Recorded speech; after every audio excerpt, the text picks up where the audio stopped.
Hello students. तो आपको पता है इलेक्ट्रिसिटी का वेटेज कितना है 2025 बोर्ड्स में? 5 मार्क का एक क्वेश्चन आने वाला है एंड दो एमसीक्यू के लिए, मतलब 1 mark each. 2 questions are going to be asked in upcoming board exams. तो सोचो 7 मार्क का वेटेज आउट ऑफ 80 मार्क्स कितना इंपॉर्टेंट है ये। So that's why I am here to help you out for the electricity and welcome you all to ANJ Academy. My name is Anuja Sadho. Let's get started with the previous year question because उसमें से बहुत ज़्यादा idea मिलती है कि कौन सा question आने वाला है, कौन सा क्वेश्चन आ सकता है। ट्रिक किया हुआ या फिर रिपीटेड क्वेश्चंस भी बहुत ज़्यादा प्रीवियस ईयर से ही आते हैं। तो इसलिए वन बाय वन वो सारा क्लियर करेंगे। while explaining all these questions I'm going to explain the fundamental topics to you as well।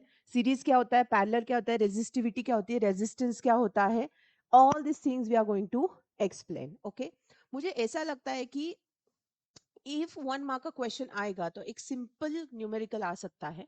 So numericals भी उतने ही इंपॉर्टेंट हैं। सो स्टे ट्यून, पूरा का पूरा वीडियो अच्छे से देखना एंड आई सजेस्ट यू कि एक नहीं, दो नहीं, 3 बार मिनिमम ये वीडियो देखना। तो आपको इलेक्ट्रिसिटी का अच्छा खासा नॉलेज आ जाएगा and you will implement that kind of a knowledge in your answer sheet. Okay, let's get started. First question, ये सारे क्वेश्चंस लास्ट ईयर के हैं 2025 के। Okay, so show how you would connect 3 resistor, each of the resistance 6 ampere, sorry 6 ohm, so that the combination of a resistance of 9 ohm also justify your answer। so हमें क्या करना है, we need to show up कि हम कैसे connect करेंगे 3 resistors of resistance 6 ohm so that combination has a resistance of 9 ohm। ये questions देखो, this is what the answer is. What we are going to do is, हमें ये जो question है, देखो अगर सीरीज में आएगा तो सीरीज क्या होता है, R S is equal to resistance first, resistance second, resistance third. इतना इजी होता है। तो ये आ गया 18 ohm which is not the equate to 9 ohm. 3 resistor ऐसे प्लेस करने सर्किट में जिनका पूरा इक्विवेलेंसी कितना आना चाहिए, 9 ओहम आना चाहिए। ठीक है, so this is your series. Now अगर मैं इसको पैरेलल में भी लेती हूँ तो आएगा 1/6, 1/6, 1/6। तो ये कितना आएगा, ये again it will be not equal to 100% with 9 ohm. तो करना क्या पड़ेगा, करना ये पड़ेगा कि दो हम क्या करेंगे, दो पैरेलल में रखेंगे और एक उसको सीरीज में रखेंगे। ठीक है, सो जब इनका पैरेलल होगा ना तो आंसर क्या आएगा, 1/RP is equal to 1/R1 plus 1/R2। इसका आंसर देखते क्या आता है। ओके, सो ये कितना आ गया,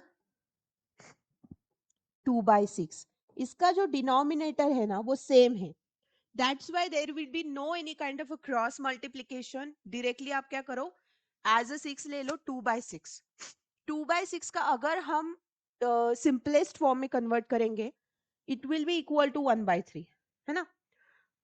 2 3 जा तो ये 1/3 आ जाएगा। सो मतलब आरपी कितना आया, 1/RP इज इक्वल टू 1/3। मतलब अगर इसको रिवर्स करेंगे, रेसिप्रोकेट करेंगे तो 3 ओहम, है ना। तो ये आ गया 3 ओहम। अगर हमारा पैरेलल 3 ओहम आया और हमें 9 ओहम इक्विवेलेंसी में चाहिए, मतलब हम क्या कर सकते हैं, ये जो है आरपी इसको और एक रेजिस्टेंस से क्या करेंगे, ऐड करेंगे। So 6 + 3 which will be equal to 9 ohm आ गया। इतना सिंपल है और इतना सिंपल क्वेश्चन आपको बोर्ड के लिए पूछा है। तो सोचो कितना इजी है इलेक्ट्रिसिटी। होता क्या है, मुझे पता है बिकॉज मैंने पूरा ग्रेजुएशन ही मेरा इलेक्ट्रिकल इंजीनियरिंग में हुआ है। सबसे ज्यादा डर इस चीज का लगता है कि मैकेनिकल के लोग प्रैक्टिकल करके कर रहे थे, so that was easy. Civil के लोगों को भी प्रैक्टिकल था। एक पर्टिकुलर प्रोग्रामिंग होता है तो वो प्रोग्राम रन हो जाता है, तो आईटी कंप्यूटर को भी कोई इश्यू नहीं होता है। द सीरियस प्रॉब्लम वाज कि करंट दिखता भी नहीं है, उसको विजुअलाइज करके इमेजिन करके पूरी वो पूरा पढ़ना electricity, that was different difficulty for me. तो मुझे ऐसा लगता है बहुत से बच्चों को इलेक्ट्रिसिटी में वही इशू आता है। Formulas are not the problem, even this numericals are not the problem, only the thing is कि जो चीज सिर्फ यू नो इमेजिनेशन के बेसिस पे सीखनी है वो थोड़ी सी डिफरेंट होती है, बट वो उतनी ही मजेदार होती है ना।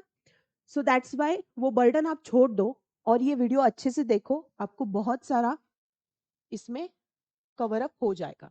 ठीक है, ये वाला क्वेश्चन तो हमने कर लिया। दूसरा क्वेश्चन क्या था? In the given circuit calculate the power consume in watts in the resistor of 2 ohm. So ये एक पूरा सर्किट दिया है, 1 ohm and 2 ohm is in the series, और उसे क्या लगाया है, 6 वोल्ट की बैटरी लगाई है। तो यहाँ पे सबसे बड़ी बात आती है कि पहले तो पूरा रेजिस्टेंस कैलकुलेट करना। ठीक है, तो सीरीज में है इसलिए क्या किया, R1 plus R2, as simple as that. और फिर ये आ गया 1 ओहम प्लस 2 ओहम इक्वलाइज टू 3 ओहम।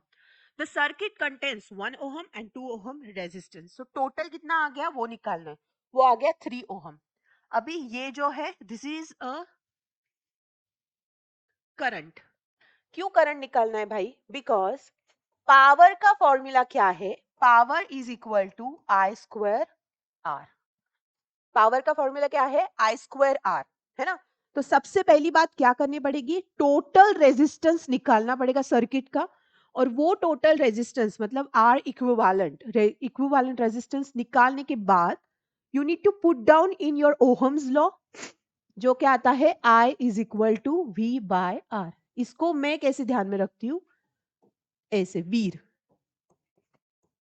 जो मेरा एक फेवरेट स्टूडेंट है, सो वीर ऐसे मैं ध्यान में रखूंगी। ठीक है, I is equal to V by R. So over here I am going to calculate the value of I। कितना करंट आएगा?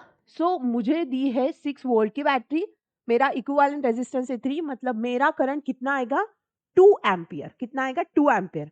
नाउ ओवर हियर व्हेनेवर कोई भी न्यूमेरिकल सॉल्व करो, उसका यूनिट देना मत भूलना। सो that's why I am repeating 2 ohm 2 ampere, है ना? सो यहाँ पे करंट कितना आया, 2 ampere. Now put down this value of current in the following thing. यहाँ पे भी आपको क्या करना है, इक्विवेलेंट रेजिस्टेंस ही लेना है। सो पावर कितनी आएगी, करंट है 2, ये है 2, सो 4 इंटू 2 इज 8 वॉट। पावर कितनी आएगी आपकी, 8 वॉट। ओके, यहाँ पे दो फॉर्मूले आपने देखे।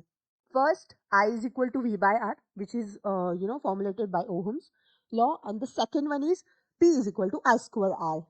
वो ध्यान में रखना है। ठीक है, चलो next question, define electric power. Electric power होता क्या है वो डिफाइन करना है। ओके, नाउ यहाँ पर भी एक क्या है, चीज है। जब डिफाइन आता है ना, means what, they are asking for the definition, and once they are asking for the definition you really need to write down the definition which is been given in your textbook। कौन सा भी digest use कर लो, कोई problem नहीं है। हर एक digest बंदे के अच्छी के लिए, अच्छे मार्क्स के लिए बनी होती है। कोई ऐसा डाइजेस्ट नहीं है जो बहुत बकवास है और मार्केट में आए और बच्चे उसको खरीदे, ऐसा कुछ नहीं है। हर एक डाइजेस्ट अच्छा है। द ओनली थिंग इज कि जो भी डेफिनेशंस होंगे वो बुक में से रटना, वो बुक में से लर्न करना, वो बहुत इंपॉर्टेंट चीज है। Why I am telling you, because definition जो होती है वो हम अपने वर्ड्स में नहीं लिख सकते, वो एक स्टेटमेंट होता है which is been given by the scientist, है ना? तो वो स्टेटमेंट आपको लिखना पड़ता है। जैसे थ्योरम में भी होता है कि थ्योरम में आप जब ग्रेजुएशन में जाओगे you need to write down 3 to 4 lines का थ्योरम, जैसे सुपरपोजिशन थ्योरम वगैरह हमने किए थे। तो वो बहुत बड़ा थ्योरम होता है, वो वैसे ही रटना होता है जैसे आपको बोला गया है, जैसे आपको टेक्स्ट बुक में दिया गया है। ठीक है, तो वैसे ही डेफिनेशन क्या है, the rate at which electrical energy is dissipated और consumed, rate of supplying energy to maintain the flow of current through the circuit। Electric power क्या चीज है, rate at which electrical energy is dissipated of supplying energy to maintain the flow of current through the circuit। एक ऐसी चीज जो क्या electrical energy से consume हुई है या फिर वहां से वो क्या हुई है, लिबरेट हुई है, किस चीज के लिए, for supplying energy to maintain the flow of current through the circuit. अगर डेफिनेशन लर्न नहीं हो रही है 20-25 बार लिख लो। अभी ये समझ गया कि आप सिर्फ लर्निंग करोगे। लर्निंग आपको करनी थी दिसंबर जान में, अभी फेब स्टार्ट होने वाला है। Start writing down, each and everything should get write down, वरना वो 80 मार्क का पेपर लिखते लिखते आपका हाथ दुख जाएगा, आपका स्पीड स्लो हो जाएगा। इसलिए अभी राइटिंग की practice is very important. Last 15 days you need to write it down, each and every concept in a very beautiful way, तो आपके दिमाग में आप यूनिट भूलोगे नहीं, आपके दिमाग से कोई भी चीज स्किप नहीं होगी, है ना? Okay, so define electric power. Electric power का यहाँ पे और एक फॉर्मूला है, P is equal to V square by R. ठीक है, this is nothing but a power का फॉर्मूला वी स्क्वायर। आपको पता होगा इसका ये भी फॉर्मूला है आई स्क्वायर आर, पावर का। वैसे ही अगर इन टर्म्स ऑफ हमने वोल्ट में चाहिए होगा तो the formula is V square by R. That also we can note down.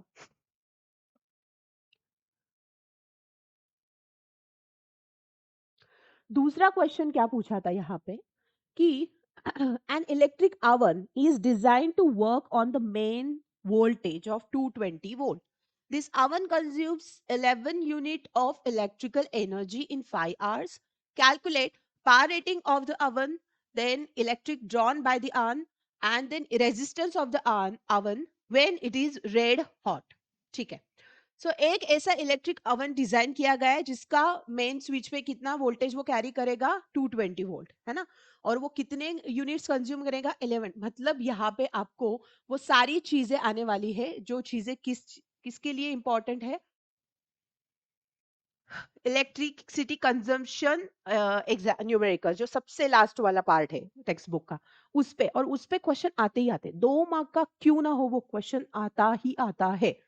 ठीक है, तो यहाँ पे ये सबसे इंपॉर्टेंट है, 1 unit of electrical energy is equal to 1 kilowatt hour. Okay, energy consume कितना हुआ है, 11 यूनिट्स। अगर 11 यूनिट्स कंज्यूम हुआ है तो मतलब टोटल इन किलोवाट आवर कितना हुआ, that is equal to 110000 kilowatt. ठीक है, आई बात समझ में? अभी पावर, पावर का फॉर्मूला क्या है, power is nothing but electrical energy consume by time. तो कितना होगा इलेक्ट्रिकल एनर्जी कंज्यूम, वो होगा 11,000 वॉट आवर। यस, किलो निकाल दिया हमने। सो 11,000 वॉट आवर डिवाइडेड बाय आपका क्या होगा, अगर आप यहाँ पे वॉट आवर ले रहे हो तो you can actually take time in hour also. ठीक है, सो यहाँ पे द थिंग इज, पावर का फॉर्मूला क्या है, electrical energy consume by time. This is another formula again. जब भी मैं कुछ फॉर्मूला बोल रही हूँ प्लीज वो नोट डाउन करो, वो बहुत इंपॉर्टेंट फॉर्मूलाज है बिकॉज ये बोर्ड को आने वाले क्वेश्चन है। So power is nothing but what, electrical energy consumed divided by time. Okay, over here what is the electrical energy consumed is 11,000 watt hour divided by 5। मतलब power कितने हुए आपकी, 2200 2200 वॉट। ओके, समझ में आया? तो power rating of the earn is कितना है, उन्होंने बोला 2200 वॉट, या फिर उसको 2.2 किलो वॉट भी आप लिख सकते हो। इसमें से एक सब क्वेश्चन उन्होंने पूछा था और वो क्वेश्चन था कि अगर उतना उसका हो रहा है तो करंट ड्रॉन बाय आवन कितना होगा। सो करंट ड्रॉन बाय आवन कितना होगा, that will be I is equal to P by V। आपको करंट निकालना है, आपके पास पावर है जो कितनी है 2200 वॉट, वोल्टेज है जो कितना है 220 वोल्ट। ठीक है, द थिंग इज आपको क्या निकालना है, अभी करंट निकालना है। तो इन टर्म्स ऑफ वो कैसे होगा, आपने देखा होगा ऊपर कि अगर आपको पावर पता है तो वी स्क्वायर बाय आर, ये भी फॉर्मूला है पावर का, ये यूज कर सकते हैं क्या हम, हमारे पास ये वाला नहीं है, रेजिस्टेंस यहाँ पे नहीं है। देन हमने देखा आई स्क्वायर आर, ये यूज कर सकते हैं क्या अपन, if we don't have this. That's why this kind of a question you need to formulate some kind of a different formulas. यहाँ पे ये वाला फॉर्मूला यूज करेंगे, कौन सा, is equal to P by V. Why? Because V into I is equal to your total power consumed. आई इस बात समझ में? तो पावर का in terms of V and I और एक formula which is very VIP formula by the way, इसको ऐसे ध्यान में रखना, VIP. Okay, so VIP formula क्या है पावर का, in terms of I is P by V। Power कितनी है 2200 और वॉट कितना है 220। तो यहाँ पे आपका ये आ गया 10 एम्पियर। ओके, उसके बाद थर्ड क्वेश्चन पूछा था और वो क्वेश्चन था resistance of the ion when it is a hot red. तो आपको खाली क्या करना है, रेजिस्टेंस निकालना है। रेजिस्टेंस का फॉर्मूला क्या होगा वो तो आपको पता है, हमने अभी निकाला था। So in terms of power resistance का फॉर्मूला क्या होता है, power is equal to V square by R, है ना। तो यहाँ पे आपको निकालना है रेजिस्टेंस, तो यहाँ पे आर यहाँ चला जाएगा, पी इसके नीचे आएगा और ये V square P. This is what the formula we have formulated. Now what we need to do is putting down the values. 220 divided by power था 2200, ठीक है। this will get cut, this will get cut, this will get cut, मतलब 22 ohm. This is what the resistance you will get. आपको समझ में आ रहे हैं, ये बहुत छोटे छोटे एग्जाम्पल है। मुझे पता नहीं क्यों ऐसे लग रहा है कि 5 मार्क्स के लिए एक तो सर्किट डायग्राम आएगी कि इसमें से कितना करंट फ्लो होगा फॉर 1 मार्क, उसमें से कितना वोल्टेज फ्लो होगा 2 mark, what ever, I am just telling you the thing. तीसरा आएगा कि यू नो कि ये सर्किट में एसी करंट लगेगा, डीसी, मतलब एक एक मार्क के 5 क्वेश्चन जो यही से फॉर्मुलेटेड होंगे। मतलब यहाँ पे हमने सीखा ना कि अगर वोल्टेज होगा और अगर करंट होगा तो पावर का फॉर्मूला कैसे फॉर्मुलेट करना है, या फिर only V I and R there, then how to formulate for I. So वैसे ही क्वेश्चंस आपको इलेक्ट्रिसिटी में 1 मार्क के 5 क्वेश्चंस वही सीक्वेंस में आएंगे फॉर 5 मार्क्स। और ये 5 क्वेश्चन अगर आपने कर लिए अच्छे से तो आपका स्कोर यू बूस्ट हो जाना है इस फिजिक्स में। वैसे भी फिजिक्स में देखा जाए ना तो क्रिटिकल चैप्टर्स है। Magnetic effect of electric current, अगर आपको इलेक्ट्रिसिटी नहीं आता तो वो आपको जमेगा नहीं। दूसरी चीज है लाइट, जिसके आप अच्छे से सीक्वेंस पढ़ोगे नहीं, लर्न नहीं करोगे वो पूरा टेबल, तो आपको इमेज कहाँ फॉर्म हो रही है वो पता नहीं चलेगा।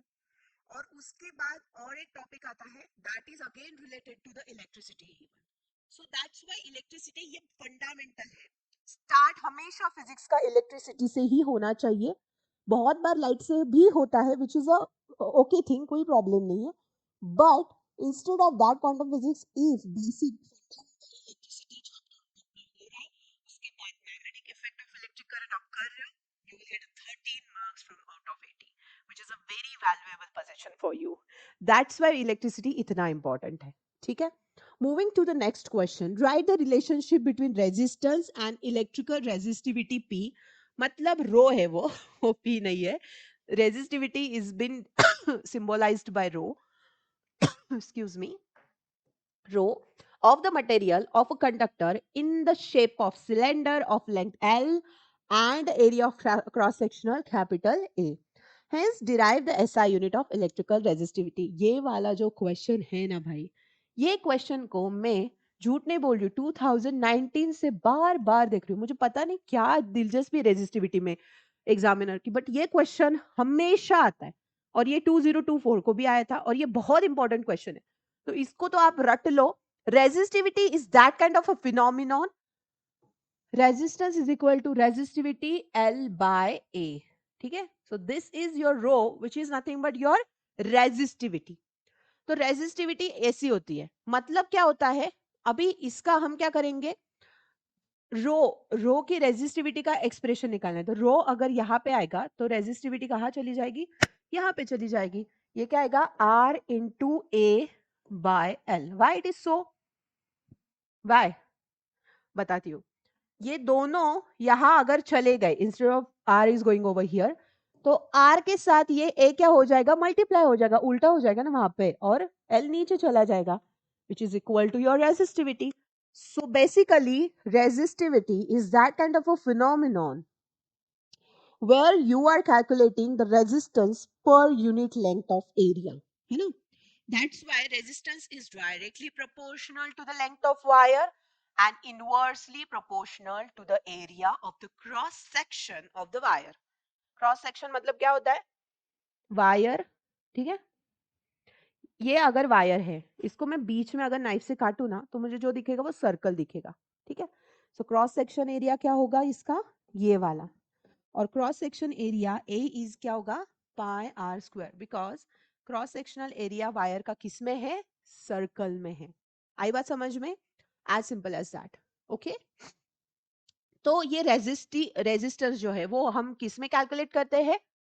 रेजिस्टेंस हम कैलकुलेट करते हैं ओहम में, है ना?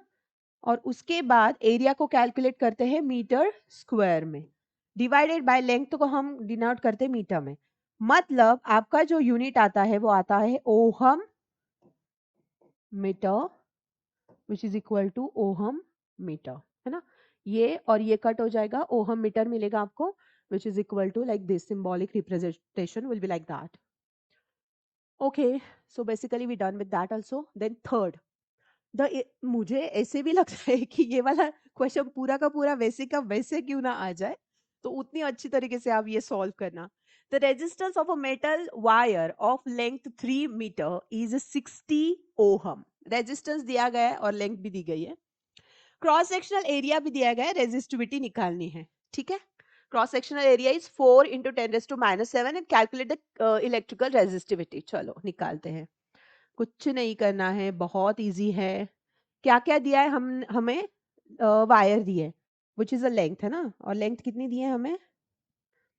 Length is equal to 3 metre.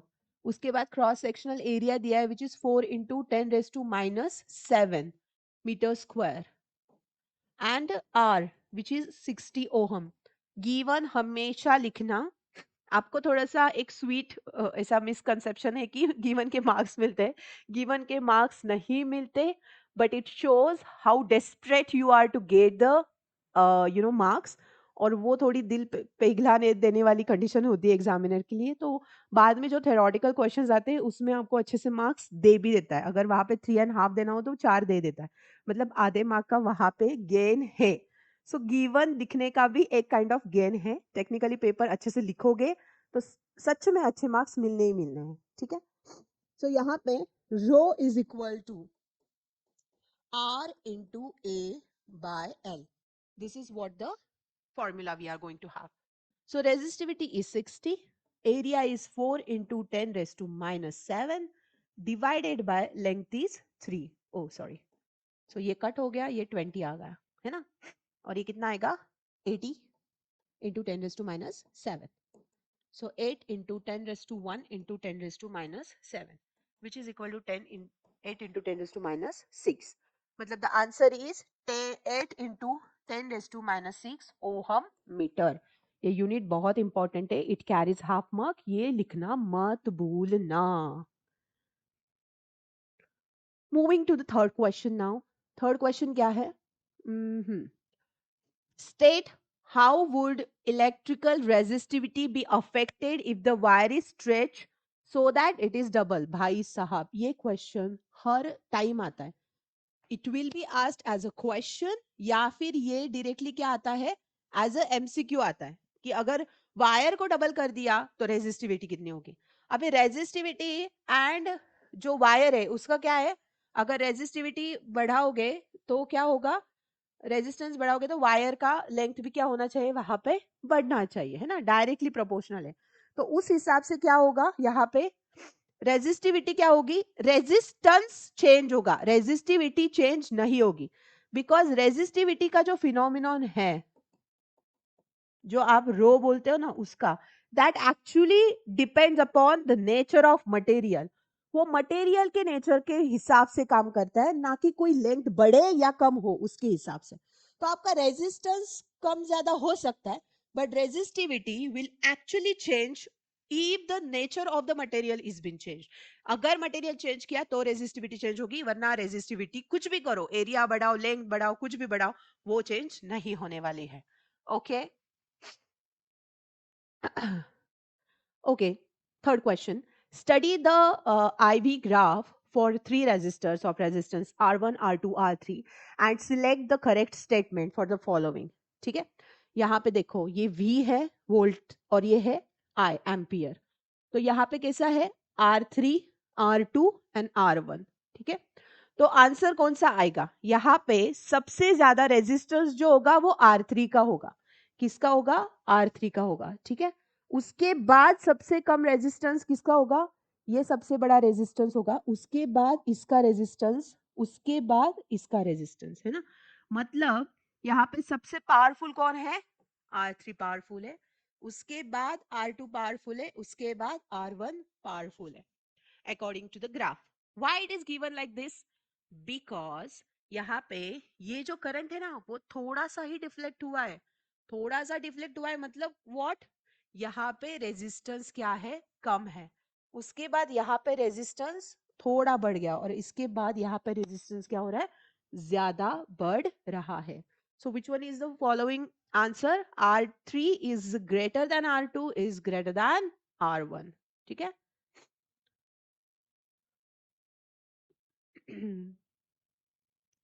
देखो यहाँ पे बहुत क्रीम लेवल का स्टेटमेंट मैंने डाला है.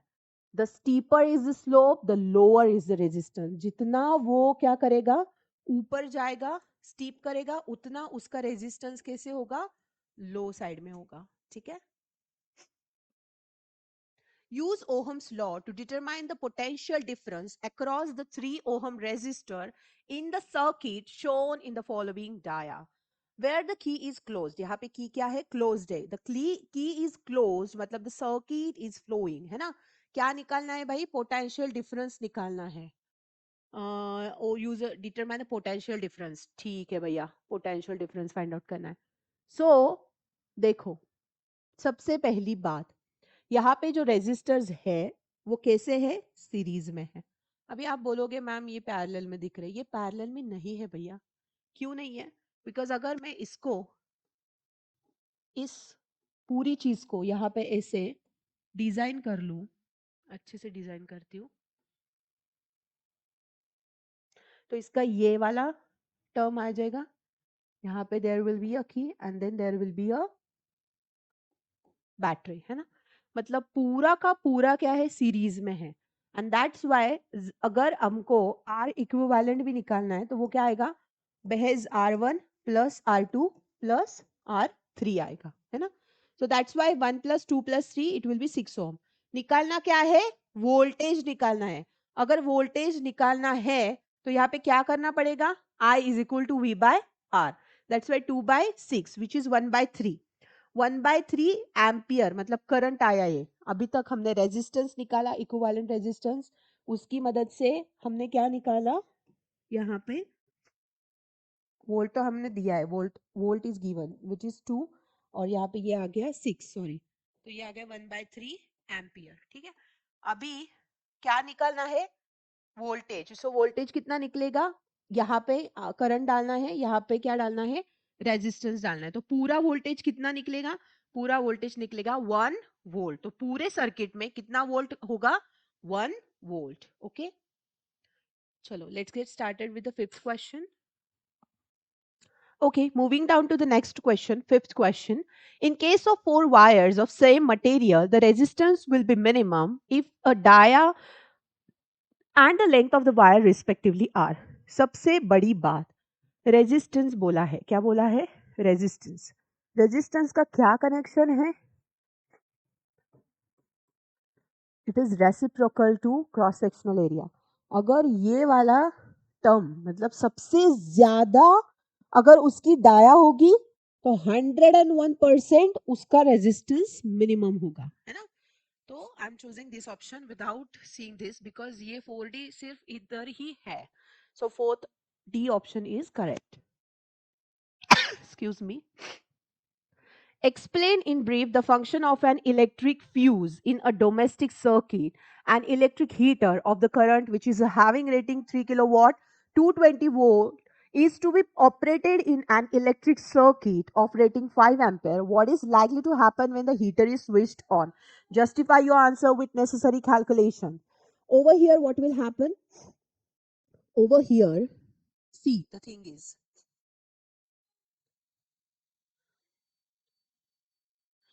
इलेक्ट्रिक जो क्या बोला है यहाँ पे? एक इलेक्ट्रिक फ्यूज है डोमेस्टिक सर्किट का. हीटर वहां पे क्या हुआ है? इतना रेटिंग पे है.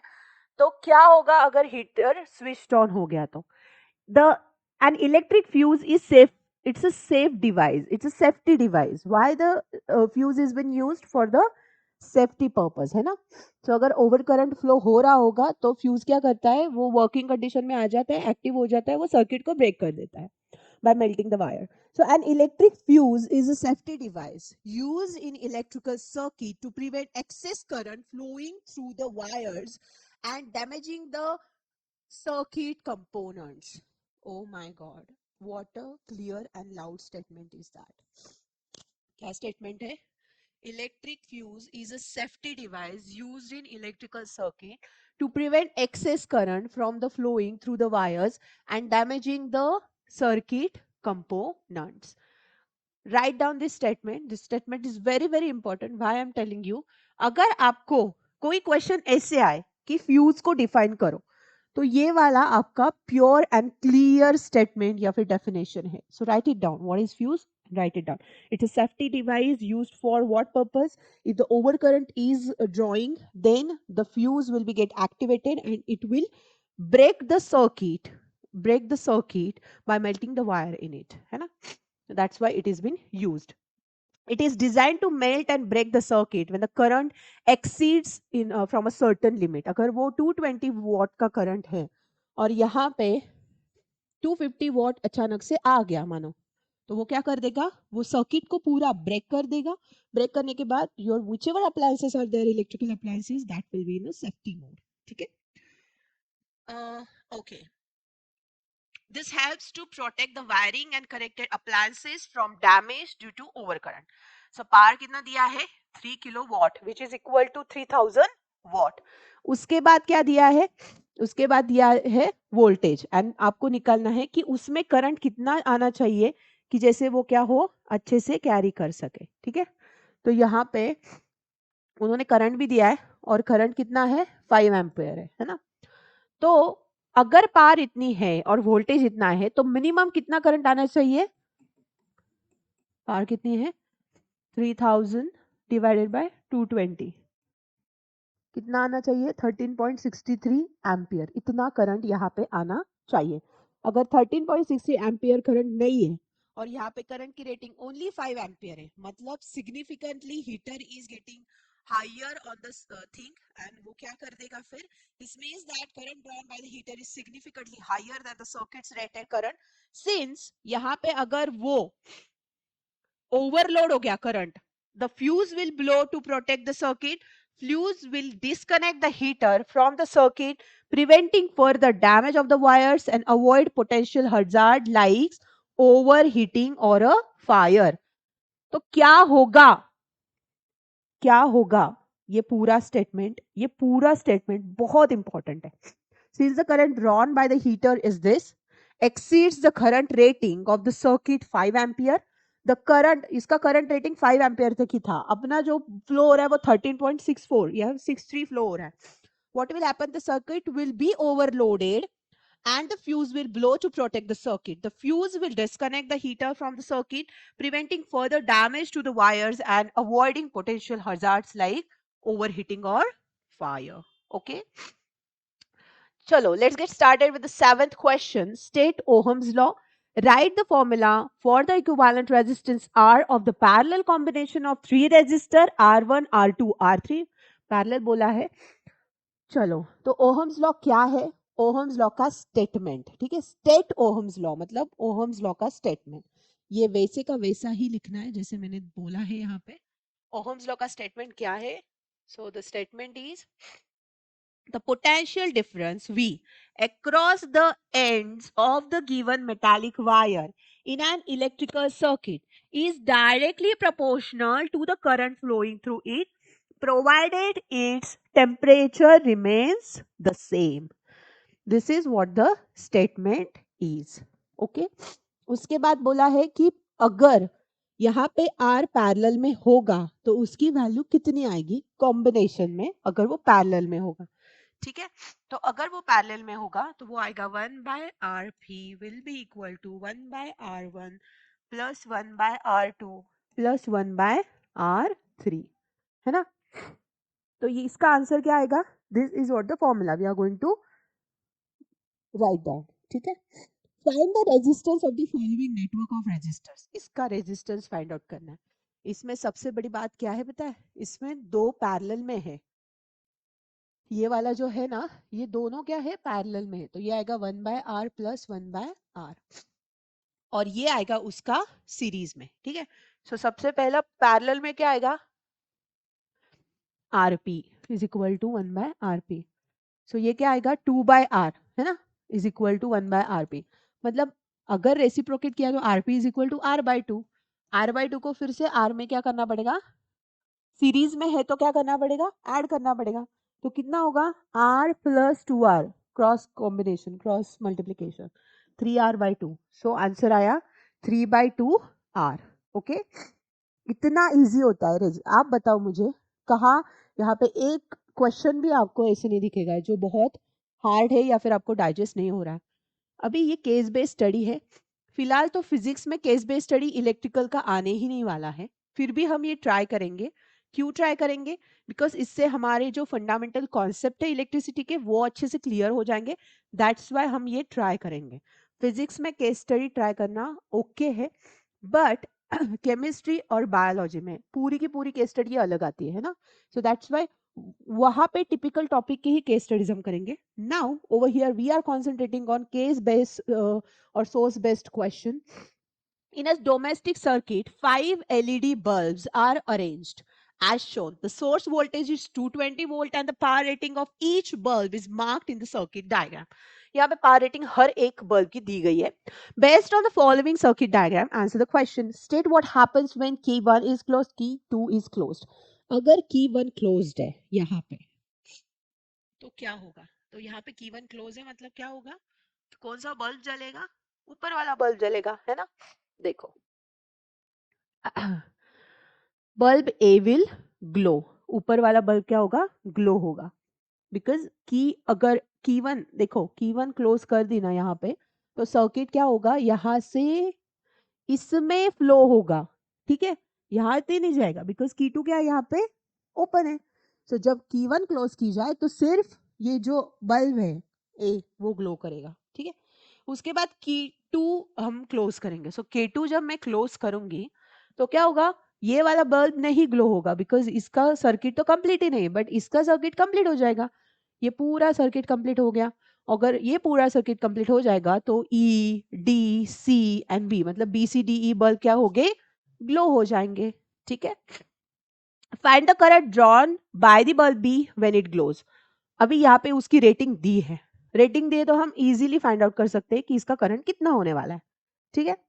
सो यहाँ पे पावर रेटिंग दी है 11 watt 55 volt. So P is equal to V I, है ना, हमने वो फॉर्मूला निकाला था ना वी आई पी, तो P is equal to V I. तो अभी P अगर वी आई है तो पावर रेटिंग कितनी है हमारी 11, वोल्ट कितना है 55, तो I निकालेंगे, I कितना होगा 11/55 विच इज इक्वल टू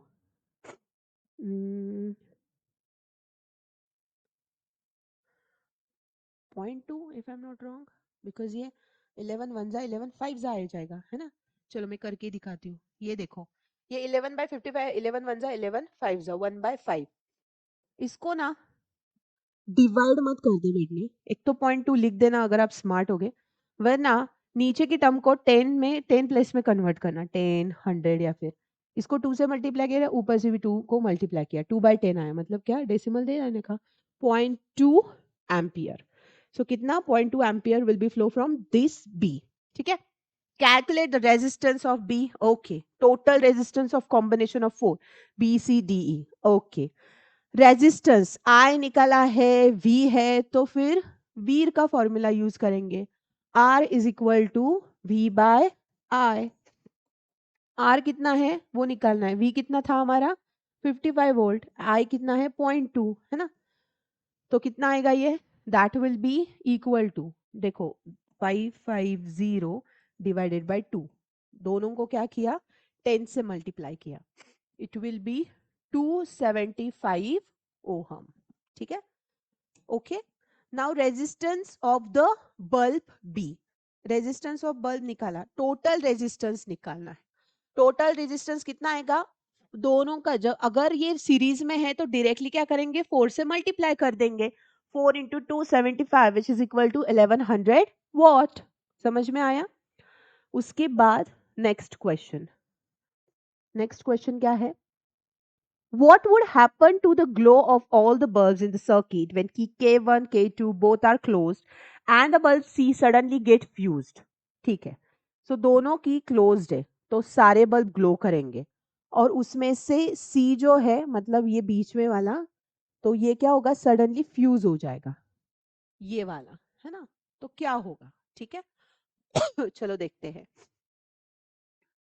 तो बल्ब का तो ए का क्या है ए का पूरा सर्किट सेपरेट है तो दैट्स वाई ए तो क्या होगा ग्लो हो जाएगा सी जब स्टॉप होगा ना तो ये वाला जो ए बल्ब है बल्ब ए वो ग्लो करते रहेगा उसको कोई प्रॉब्लम नहीं आएगा बट ये वाले जो है जो सीरीज में है वो क्या हो जाएंगे वो ग्लो होना बंद हो जाएंगे ठीक है so the bulb A remains unaffected still because it is in parallel combination and that's why when we are talking about the domestic circuitation जब हमारा घर का पूरा सर्किट बनता है तो वो पैरेलल कॉम्बिनेशन से बनता है वो सीरीज से नहीं बनता बिकॉज अगर एक खराब हो जाए तो बाकी के सारे क्या हो जाएंगे फुस समझ में आया consider the following combination of resistor combination having equivalent resistor 1 is R मतलब आपको क्या करना है दो कॉम्बिनेशन क्या करना है 1 आना चाहिए आर इक्विवेलेंट जो है ना आपका वो कितना आना चाहिए 1 ओहम आना चाहिए तो सबसे पहला जो है वो क्या है 1/2 plus 1/2 bye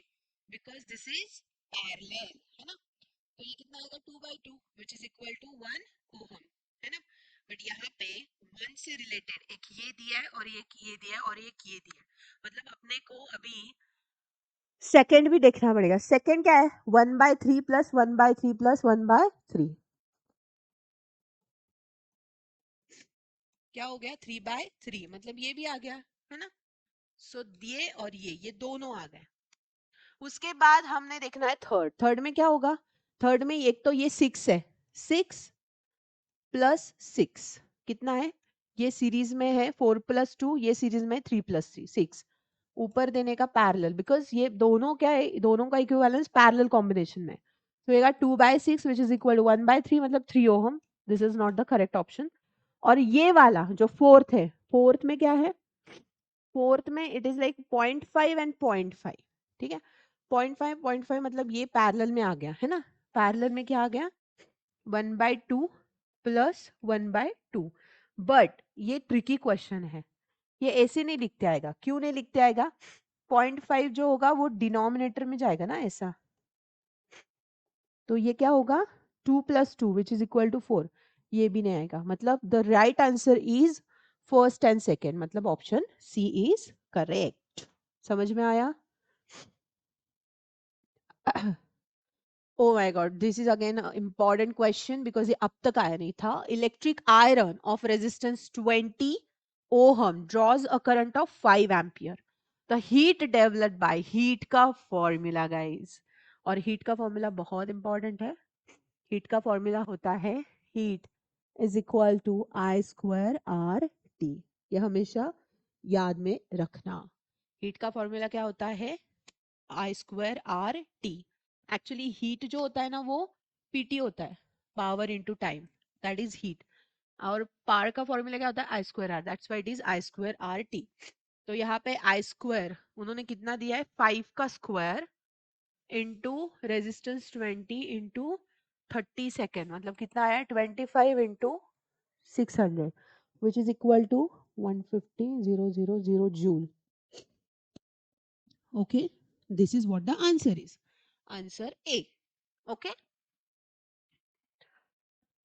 Two wires A and B of same material having same length and a dia 0.2 mm and 0.3 mm respectively.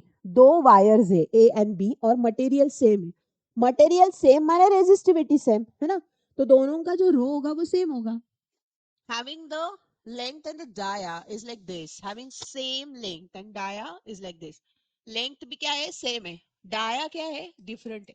एक का 0.2 mm है और एक का डाया 0.3 mm है connected one by one in a circuit. Which one of these two wires will offer more resistance to the flow of current in the circuit? तो कौन सा ज्यादा रेजिस्टेंस देगा ठीक है so capital R is equal to L by A. This is what the formula. Smaller the dia, higher will be the resistance. ये हमने सीखा है D4D से सो ये वाला जो होगा ये हायर रेजिस्टेंस देगा रादर देन 0.3. समझ में आया? बिकॉज ये इसको इनवर्सली प्रोपोर्शनेट करता है ना, that's why. The following question are source based or case based question.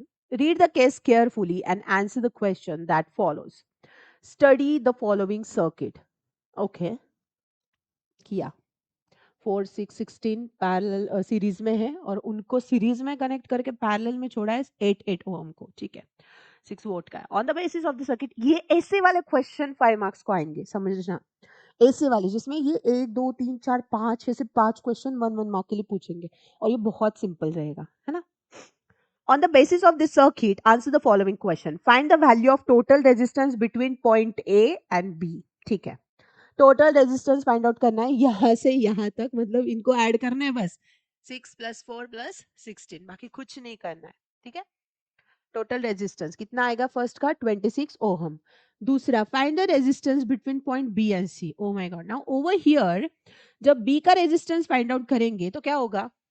देखो, ए से बी तक तो क्या है, बहुत इजी है. R equivalent is equal to R1 + R2 + R3. ठीक है, विच विल बी 4 + 6 + 16. तो ये आ गया 26 ohm.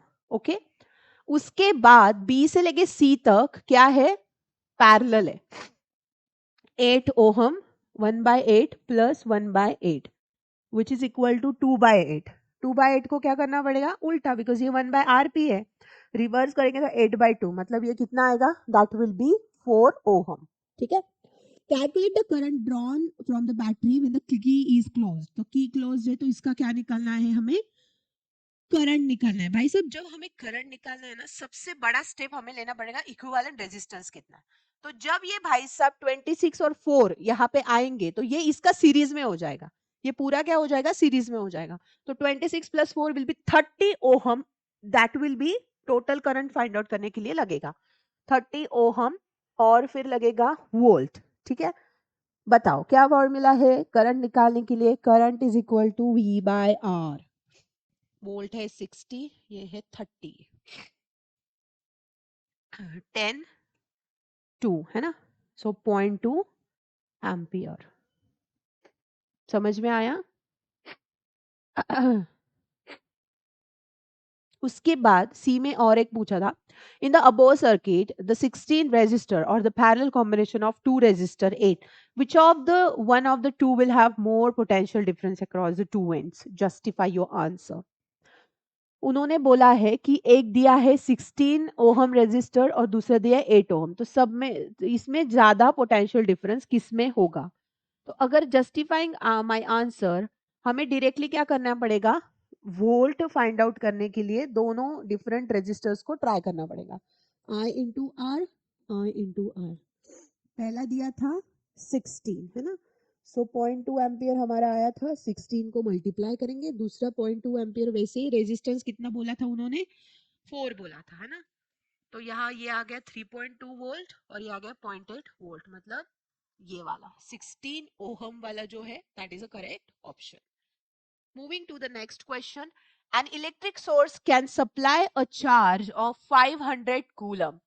If the current drawn by the resist device is 25 milliampere, find the time in which the electric source will be discharged completely. So electric source can supply the charge of 500 coulomb. Electric source क्या है? कितना source ये कर रहा है? 5 coulomb. ठीक है, charge कर रहा है भाई. चार्ज कितना है? 500 coulomb. Current drawn from the device, current drawn हो रहा है. करंट कितना ड्रॉ हो रहा है? 25 मिली एम्पियर. तो निकालना पड़ेगा time. Oh my god. So I is equal to total charge per time. Total charge कितना है? 500 डिवाइडेड बाय,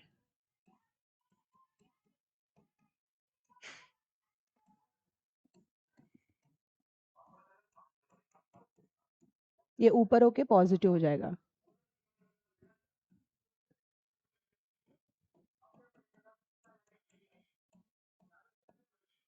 ठीक है. ओ सॉरी, अपने को टाइम निकालना था ना.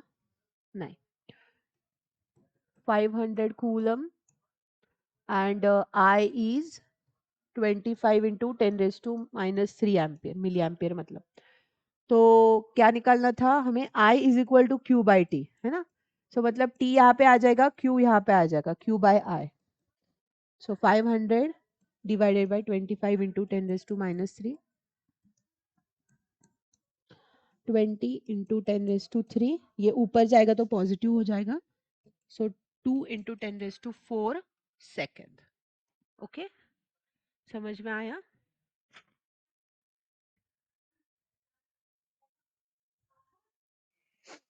Moving to the next question, the potential difference across the two ends of the circuit component is decreased by one third.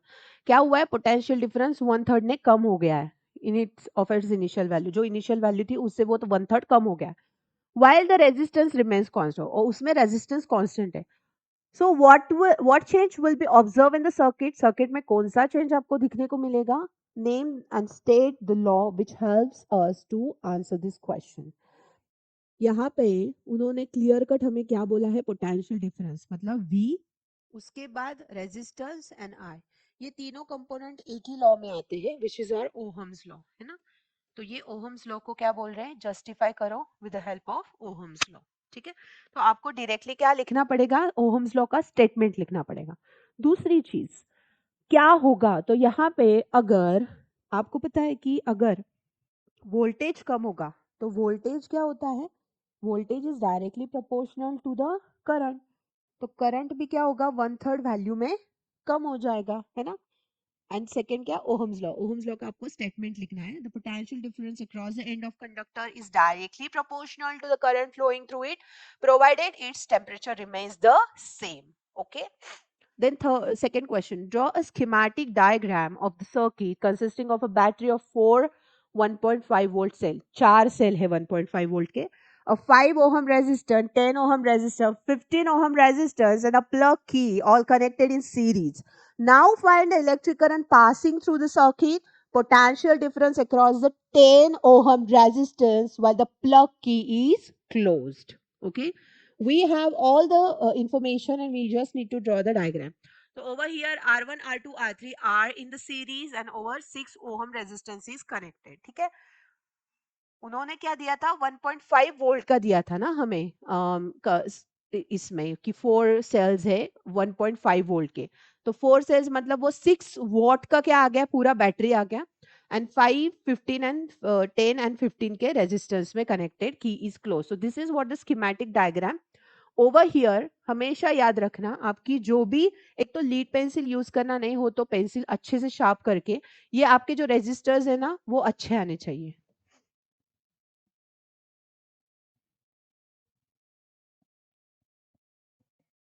इसका जो लेंथ है रेजिस्टर का, ये 2 सेंटीमीटर पकड़ के चलना, ठीक है, वो अच्छा आना चाहिए। उसके बाद 4 बैटरीज कनेक्ट करने के बाद की, and that's it, positive negative 6 volt. Okay, और यहाँ पे ये होगा 5 ओहम 10 ओहम एंड 15 ओहम। ठीक है, समझ में आया।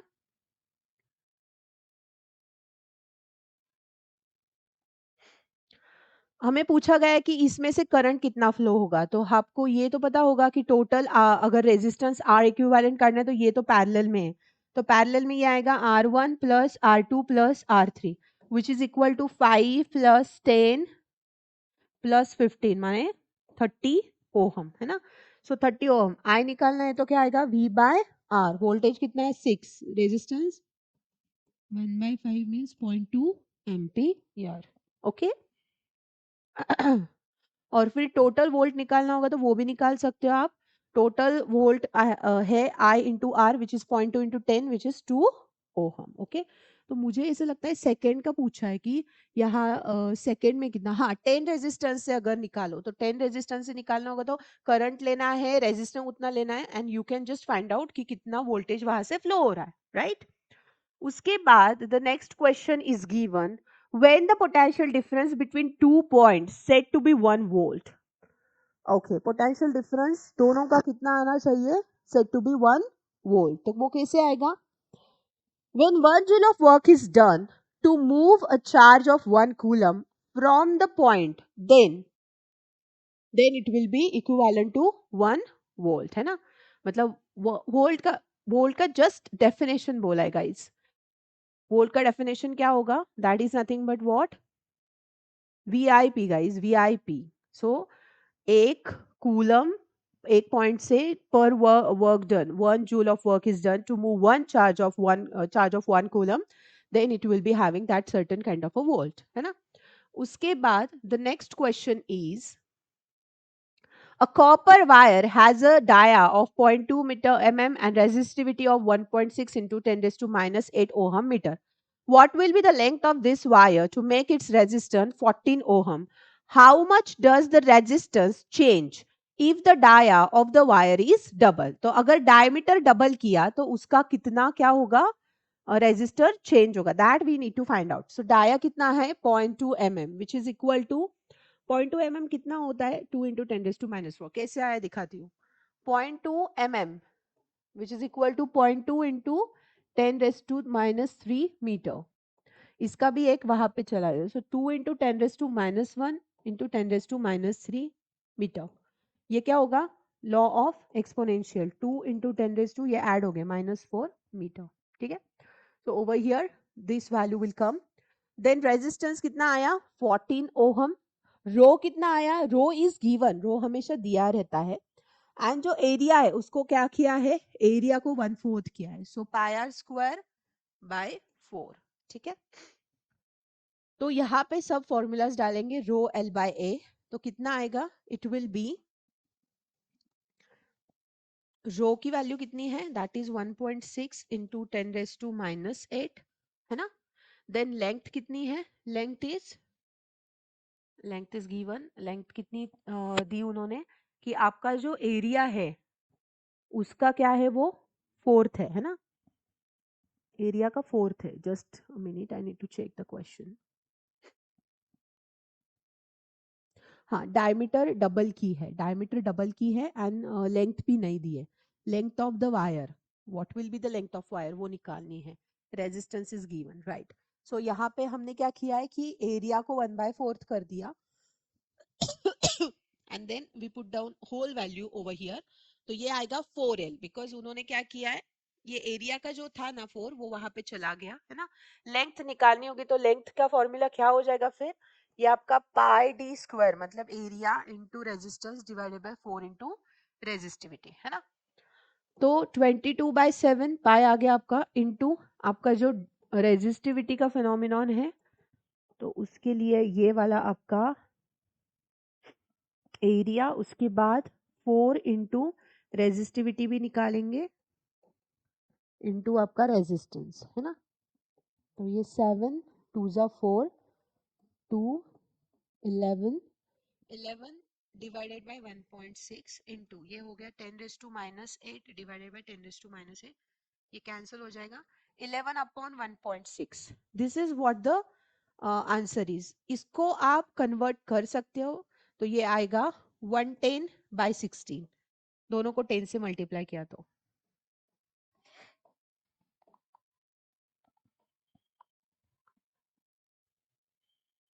So the answer should be 227.5 meter in length. Okay, calculation कर लेना आप, कोई दिक्कत नहीं है. When the diameter is double, तो जब हम डायमीटर डबल करते तो क्या होगा? रेजिस्टेंस 4A हो जाएगा, और डायमीटर अगर 2A हो जाएगा तो एरिया कितना हो जाएगा? 4A हो जाएगा. मतलब R by 14 is equal to A by 4A. तो R कितना आएगा? 3.5 ओहम. ठीक है. मतलब कितना चेंज होगा? पहले था 14, उसमें से 3.5 माइनस किया तो 10.5 ohm will be the change in the resistor. In the given circuit, the total resistance between x and y, देखो x यहाँ पे है, y यहाँ पे है, मतलब क्या किया? Just add it up. 6 plus 3 9 plus 2 11, है ना? But the confusion is over here that यहाँ पे ये क्या किया गया है? कनेक्ट किया गया है. मतलब the thing is कि यहाँ पे 3 and 2 को क्या किया गया है? These are nothing but the in parallel. ठीक है. तो फिर ये पैरेलल में चले जाएंगे 3 एंड 2, 3 एंड 6, और उसको फिर 2 क्या करेगा, सीरीज में होगा. So 1/3 plus 1/6 which will be equal to 2/6 plus 1/6 is equal to 3/6, मतलब हाफ. मतलब ये आ गया 1/2, और उसको ऐड करेगा 2, तो मतलब ये आ गया 1 plus 4/2 which is equal to 5/2, है ना. So r into 2 parallel is 2. हाँ, और ये फिर 2 सीरीज में चला जाएगा, तो यहाँ जो आएगा वो 2 होगा, और 2 जब इसको ऐड करेगा तो 4, मतलब answer is 4. Again I am explaining this, ढंग से देखो. ये यहाँ पे शॉर्ट किया गया है, और जब यहाँ पे शॉर्ट किया गया है तो ये पूरा जो सर्किट है ये पैरेलल में चला जाएगा. ये क्या हो जाएगा, इसके साथ पैरेलल में चला जाएगा, मतलब ये नीचे ऐसे आएगा, है ना. तो मतलब 1/3 प्लस 1/6, तो यहाँ पे 2 को मल्टीप्लाई करूंगी मैं, to just get the denominator equal. तो ये आएगा 2/6 plus 1/6 which is equal to 3/6. 3/6 मतलब हाफ, है ना. 1/RP कितना आया, हाफ. तो RP कितना आया, दैट इज 2 ओहम. कितना आया, 2 ओहम. ये आया रेजिस्टेंस इन पैरेलल. जब ये रेजिस्टेंस इन पैरेलल आया 2, उसके साथ ये 2 क्या होगा, सीरीज का ऐड हो जाएगा, मतलब ये आ गया 4 ओहम. ठीक है, आंसर इज ऑप्शन बी. समझ में आया.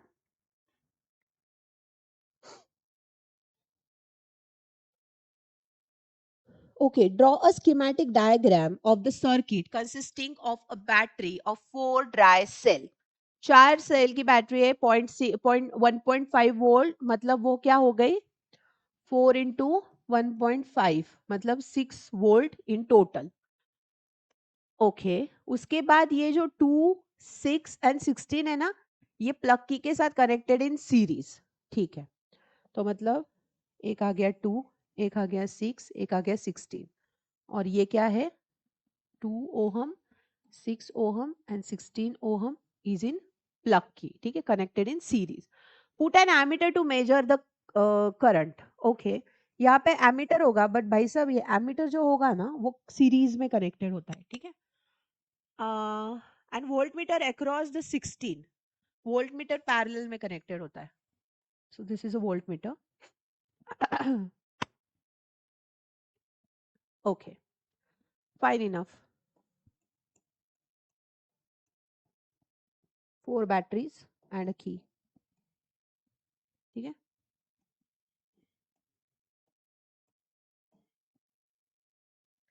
positive negative, positive negative, positive. This is how the diagram should look like, and this is how I have designed it for you.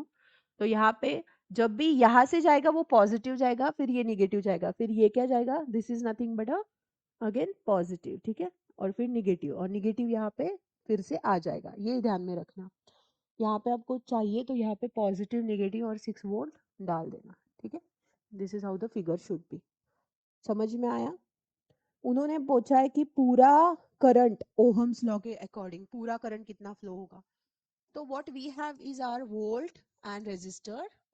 Now over here we have the 6 plus 2 plus 16, मतलब 24 ohm, and volt कितना है हमारे पास, 6. ठीक है, सो हमें जो मिला वो मिला 1/4 ampere which is equal to 25. Just a second, 0.25 ampere. Okay, और फिर वोल्ट कितना, तो वोल्ट की रीडिंग तो आप डाल दो, V is equal to I R, है ना. करंट कितना है हमारा 0.5, और रेजिस्टेंस कितना है अक्रॉस 16 निकालना है, तो 16 डालो, and then you will get your voltage which will be equal to 4 volt. ठीक है, let's get started with the exam previous year questions of 20. Okay, let's get started for the previous year question 2023 boards. The expression that relate first question Q and I and T and Q, V and W respectively are the symbols that have usual meanings. So यहाँ पे उन्होंने पूछा है कि कौन सा formula किसको relate कर रहा है. ठीक है, सो यहाँ पे रिलेशन में आ रहे हैं I is equal to Q by T, right? And then second formula क्या होता है? The second formula for this is nothing but what? W power is equal to volt into Q. ठीक है, ये वाला फॉर्मूला ध्यान में रखना. W is equal to V into Q. So now over here W is equal to V into Q and the second correct option, तो correct option कौन सा होगा? correct option ये वाला होगा because इस एक ही में ही क्या है? W is equal to V into Q है. ये बहुत इंपॉर्टेंट क्वेश्चन है, 2023 का है, तो इस बार MCQ में आ सकता है. How is electric current related to the potential difference across the terminal of the conductor? Draw a label diagram which is a circuit diagram to verify the relationship. So current कैसे क्या होता है? Related होता है potential difference से. So it states that the potential difference across the ends of the metallic wire in the electric circuit is directly proportional to the current flowing from that circuit, right? और फिर इस direct proportion को हटाने के लिए, equal to लाने के लिए यहाँ पे एक कांस्टेंट का यूज किया जाता है R. So that's why V is equal to actually I into R. Okay? Secondary thing उन्होंने बोला है कि यहाँ पे क्या करना है? Draw neat label diagram to verify this. ठीक है, सो वेरिफिकेशन में कौन सा डायग्राम ड्रॉ करेंगे? This is what the diagram is, where ampere जो है एमीटर वो क्या किया है यहाँ पे सीरीज में कनेक्ट किया है, वोल्ट मीटर पैरेलल में, और ये रियोस्टेट है. ठीक है, so this is how the typical diagram we can draw. उसके बाद पूछा है why should an ammeter have low resistance. Ammeter को लो रेजिस्टेंस क्यों चाहिए होता है? ठीक है, to measure the entire current passing through the circuit, ammeter should have low resistance. Why the ammeter should have low resistance, guys? To measure the entire current passing through the circuit. Circuit में से पूरे का पूरा current, because current is a very sensitive thing. So उसको अच्छे से measure करने के लिए resistance कम होना चाहिए. उसकी sensitivity उतनी क्या करनी चाहिए? मैच होनी चाहिए. That's why to measure the whole current which is flowing from the circuit, ammeter should have a low resistance. Okay. Then the third one. Two VI graphs A and B for series and parallel combination of two resistors are shown. Giving reasons state that the graph A series and B parallel combination of the resistance. The steep is the resistance, the greater will be the current, है ना? So यहाँ पे क्या होगा? Over here उन्होंने क्या बोला है कि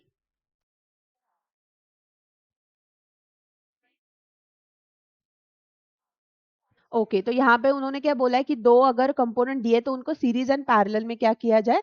स्टेट किया जाए. तो सीरीज में कैसे स्टेट करोगे आप? R S resistance in series is equal to R1 plus R2 which gives the maximum resistance, right? Therefore when we are talking about VI graph for the series combination, it will have a steeper slope. The steeper slope, it will be have the increased current, okay, indicating the current increases less with the potential difference. ठीक है, दूसरी चीज, अगर यहाँ पे maximum resistance होगा जब वो सीरीज में होगा. जब कोई सर्किट सीरीज में होता है तो मैक्सिमम रेजिस्टेंस होता है. जब कोई सीरीज पैरेलल में होता है, it will have a minimum resistance. Therefore, VI graph for the parallel combination will have a flatter slope, showing that the current increases more sharply with the potential difference. Okay? ये बहुत important है, ध्यान में रखना है. इसकी वजह से आर ए का जो रेजिस्टेंस है वो ज्यादा है आर बी से. The steeper will be the slope, the greater will be the resistance. ध्यान में रखना. ठीक है. So जो A ग्राफ होगा that will goes with the series and जो B ग्राफ होगा that will go with the parallel. ठीक है, समझ में आया? Define electric power and the SI unit. The commercial unit of electrical energy is known as unit. Write the relationship between the unit and the joule. Okay. So the circuit power of an electrical device is the rate at which electric energy is dissipated or consumed in an electric circuit. This is what the definition of electrical power. Electrical power क्या होता है? Power is equal to work by time. ये होता है work by time या फिर energy by time. So power is equal to work done per time. SI unit of power is what? It is watt. Okay. 1 watt is equal to 1 volt into 1 ampere, which will be 1. Now अगर 1 kilowatt का पूछोगे तो वो होगा 3.6 into 10 raised to 6 joule. ठीक है. Now this is what the thing. Now in house, two bulbs of 50 watt each are used for 6 hours daily, and an electrical geyser of 1 kilowatt is used for 1 hour daily. Calculate the total energy consumed in 1 month or 30 days, and its cost at the rate of 8 rupees per kilowatt hour. तो दो bulb use किए हैं ना, और दो bulb कितने power के? 50 what के. कितना आर? 6 hours daily.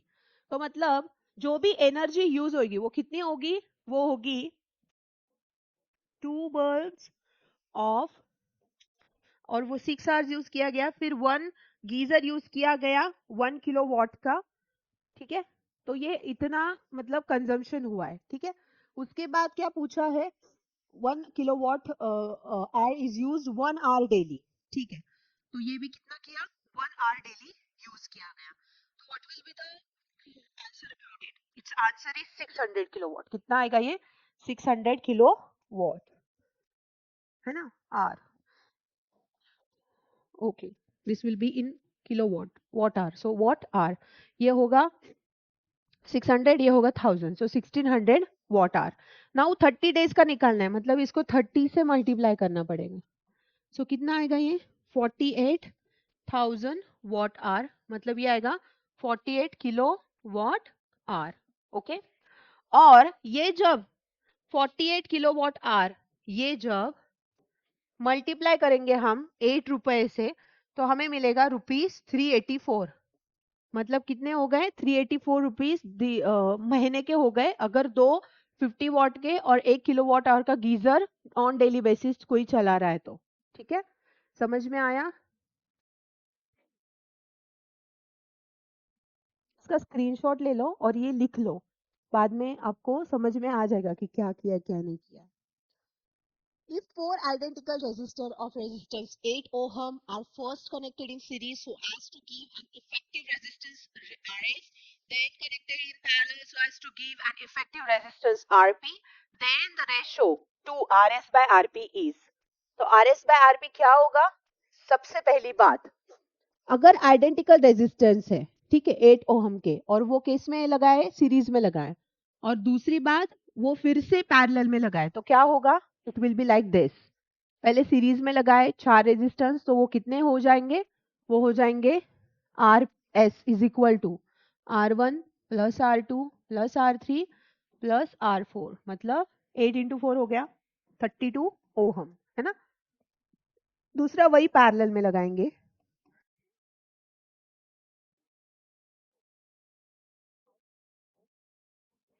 कितना होएगा? 4/8, मतलब 8/4, मतलब 2 ओहम, है ना?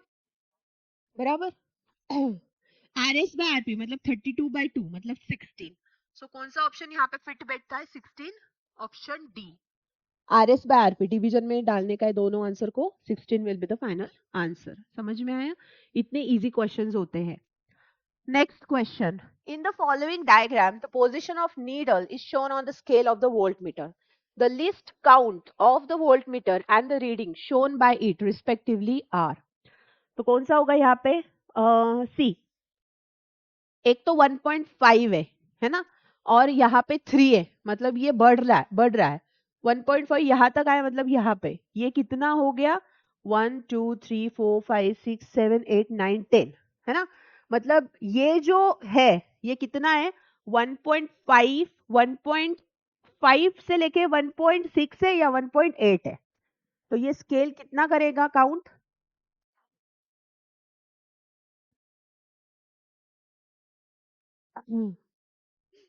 देखो, 0 से लेके यहाँ तक ये 1.5 है, तो इसका मिडल कितना होगा यहाँ पे?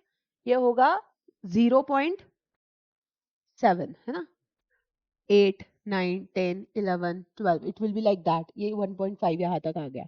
ये एक्चुअली 1.75 ऐसे अगर लिया हमने, उसके बाद ये यहाँ तक आया, मतलब ये 1.62 कितना हुआ, इसमें और कितने ऐड करने पड़ेंगे, 1.5 प्लस 0.15, मतलब 1.15 टू 1.8 तक ये क्या करेगा, इसके बीच में ये खेल रहा है। समझ में आया? थोड़ा सा लीस्ट काउंट कैलकुलेशन है, यहाँ से यहाँ तक हाफ है, यहाँ से यहाँ तक हाफ है, 1.3 है, तो मिडल में ये कितना आएगा, ये आएगा 1.5 का 2, मतलब कितना आया, 15/20, है ना। 15/20 मतलब ये कितना आया, 3/4 आया ना। 3/4 माने कितना होगा, 0.75। तो फिर यहां से इतना 0.75, तो यहां से इतना 0.75 का फिर से 2, तो ये आ गया 1.15 टू 1.8 वोल्ट में, लीस्ट काउंट। ठीक है, ये क्वेश्चन अगर समझा नहीं है तो ध्यान में रखना, 1.15 टू 1.8 वोल्ट का ये देगा। ठीक है, okay. Electric ion consumes energy at the rate of 880 what. Energy मतलब पावर, पावर कितनी है इसकी, 880 वॉट। ठीक है, गिवन। उसके बाद when heating eight maximum rate and 33 what, तो इसका जो मैक्सिमम है सेकंड केस में, this is the first case जहां पे पावर इतनी आ रही है। ठीक है, सेकंड केस में क्या हो रहा है, पावर कितनी आ रही है, पावर आ रही है 330 what. When the heating is at the minimum. If the source voltage is 220 volt, calculate the current and resistance in each case. तो सोर्स वोल्टेज कितना है, सोर्स वोल्टेज अगर 220 वोल्ट होगा तो उसका करंट कितना आएगा, कैलकुलेट द करंट।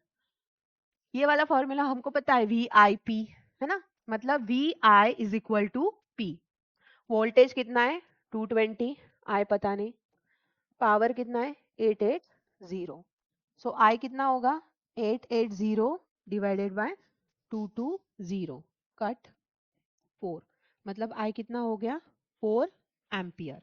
ठीक है, over here if you are finding out the I, P is equal to V I, है ना।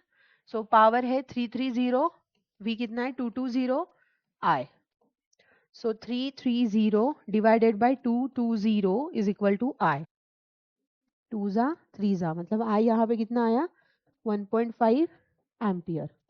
This is the second case, this is the first case. Okay, अभी क्या कर रहे हैं, हमें क्या चाहिए, हमें करंट तो मिल गया, now what we want is, उसके बाद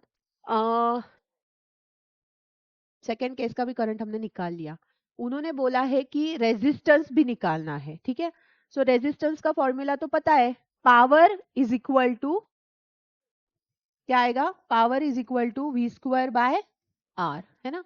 फर्स्ट केस का ये वाला, सेकेंड केस में फिर से power is equal to V square by R, second case. Now यहाँ पे वी स्क्वायर मतलब वोल्ट कितना है, वोल्ट है 220 का स्क्वायर डिवाइडेड बाय आर पता नहीं है, पावर कितनी है फर्स्ट की 880, है ना।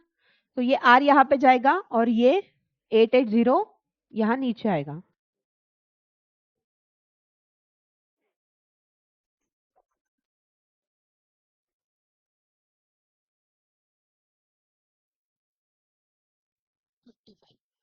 आर कितना है 55 ओम, right.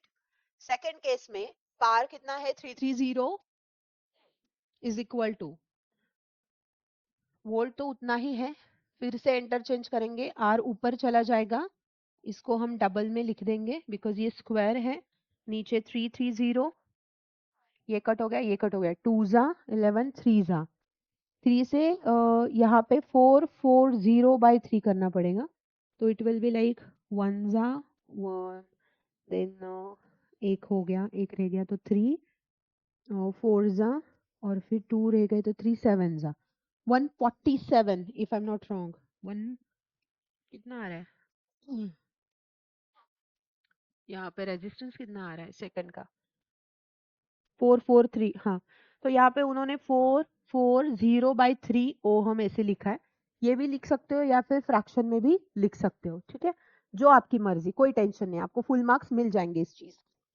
when a conductor provides resistance to current flow, अगर conductor provide कर रहा है resistance for the current flow, the work done by the current in overcoming this resistance is converted into heat energy, है ना. So current heating effect क्या होता है, जब कंडक्टर प्रोवाइड करता है resistance to the flow of current and work done by the current in the overcoming the resistance get converted into heat energy.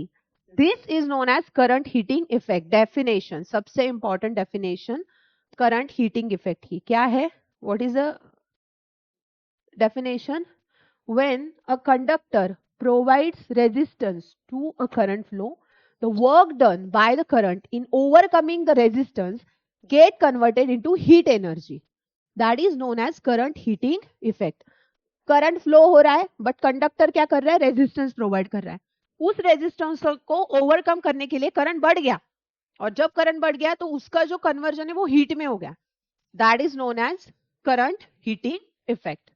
The amount of work done W is carrying a charge Q through a wire resistance R, ठीक है, and the time given by. So क्या होगा, W is equal to क्या होगा, Q into V, और V को क्या बोला जाता है, ओके.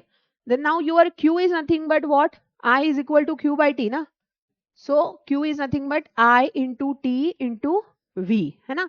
So W क्या आएगा, VIT. W is equal to VIT, where V is a potential difference across the wire. Since we have V is equal to IR, that's why W is equal to I square RT. ये भी हो चुका है हमारा. The electric energy dissipated or consumed is directly proportional to the square of current, directly proportional to the resistance, and directly proportional to the time in which the current flows. ठीक है. So that's why when H is equal to I square RT, मतलब when actually जो raw formula है वो क्या है, H heat is equal to I square RT, but W work done is also equal to I square RT. ध्यान में रखना. चलो मरते हैं previous question 2022. State ohm's law. Ohm's law क्या होता है वो आपको पता है. ओहम्स लॉ का ये स्टेटमेंट है. Ohm's law states that the electric current flowing through the conductor is directly proportional to the potential difference applied across its end and provided physical condition like temperature etc, है ना. और ये temperature कैसे होता है, it actually kept unchanged with a constant temperature. So mathematically V is directly proportional to I, and that's why V is equal to IR. बराबर. R is a resistance. So SI unit of resistance is ohm and is denoted by this. बराबर. It is constant of proportionality, है ना. ये जो sign निकाल के equal का sign दिया तो R A will be called as a constant of proportionality. It's value depends upon the size, nature of material and temperature, right. दूसरा बोला है डिफाइन 1 ओहम. 1 ओहम डिफाइन करने के लिए आया तो इसका भी जो ये है वो रट लेना, बहुत इंपॉर्टेंट है. एक तो क्या होता है प्रीवियस को ईयर्स में आते तो मतलब ये संभावना रहती ही है. तो 1 ओहम क्या होता है, if the potential difference across two ends of the conductor is 1 volt and the current is 1 ampere and the resistor of the conductor is 1 ohm, then R is equal to V into V by I. So 1 ohm is nothing but 1 volt divided by 1 ampere. That is your 1 ohm. What is the resistance of the conductor through which a current of 0.5 ampere flows when the potential difference 2 volt is applied across its end? So ये क्या होता है, potential difference अगर 2 volt दिया जाए और current अगर 5 ampere हो तो ये फॉर्मूला ध्यान में रखना, V is equal to I R. Okay. Current कितना है आपका 0.5, है ना. पोटेंशियल डिफरेंस कितना है आपका 2. So 2 is equal to 0.5 into R, मतलब 2 divided by 0.5 is equal to R. कितना होगा, इट विल बी 4 ओहम. कितना होगा 4 ओहम. कैसे किया, देखो 2 बाय 0.5 को पहले सबसे पहले मल्टीप्लाई करो 10 से, कितना आया 20 बाय 5, 4. ठीक है, 4 ओहम. ये क्वेश्चन बहुत बारी एग्जाम को आ चुका है. In the following figure 3 cylindrical conductors ABC is given. Length and area of cross section is also given. L by 2, L by 2, then A, 2A and A by 2. These 3 conductors are made up of a same material, RA, RB and RC. ठीक है, तो resistance निकालना है. RA by RB का resistance कितना आएगा. सो तुम आपको निकालना क्या है, आपको रेजिस्टेंस निकालना है, रिस्पेक्टिव रेजिस्टेंस, ठीक है। रेजिस्टेंस का फॉर्मूला होता क्या है, अगर लेंथ एंड बाकी की चीजें दी जाए तो रेजिस्टेंस का फॉर्मूला होता है R is equal to rho L by A. शाबाश। सो यहाँ पे हमें आर ए का निकालना है इसका, ठीक है। आर ए का कैसे निकालेंगे, रो वैसा ही वैसा, एल कितना है, एल ए वैसे का वैसा, ठीक है। आर बी का क्या होगा, एल बाय 2 एंड 2a, ठीक है। मतलब ये कितना आया, L बाय 4a।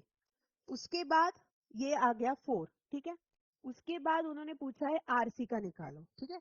आरसी का कितना होगा, RC rho L by 2 and a by 2, मतलब L डिवाइडेड बाय a, 2 2 गए तो ये L बाय a ही रहेगा, 2 2 कैंसिल हो जाएंगे। तो मतलब अगर मुझे अभी क्या करना है, इनका आर ए बाय क्या निकालना है, आर बी निकालना है, तो कितना आएगा, दिस विल बी 4 ना, 1/4, राइट। 1/4 डिवाइडेड बाय 1, मतलब एक्चुअली ये कितना हो जाएगा, R A by R B, ये आ जाएगा 4, है ना। R A by R B कितना आ जाएगा, 4 आ जाएगा, अगर ये उल्टा कर दिया जाए तो। Then R A by R C कितना आएगा, 1/1, दैट इज 1 ओनली। सो ये 4 आएगा और ये कितना आएगा, 1 आएगा, ठीक है। Lists the factor on which the resistance of a uniform cylindrical conductor of a given material depends. ठीक है। कौन कौन से ऐसे फैक्टर होते हैं जिसपे रेजिस्टेंस क्या होता है, डिपेंड होता है। तो रेजिस्टेंस ये 3 फैक्टर पे डिपेंड रहता है।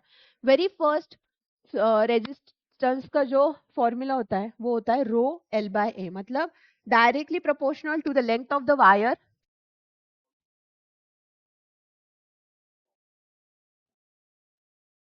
And inversely proportional to the area, है ना।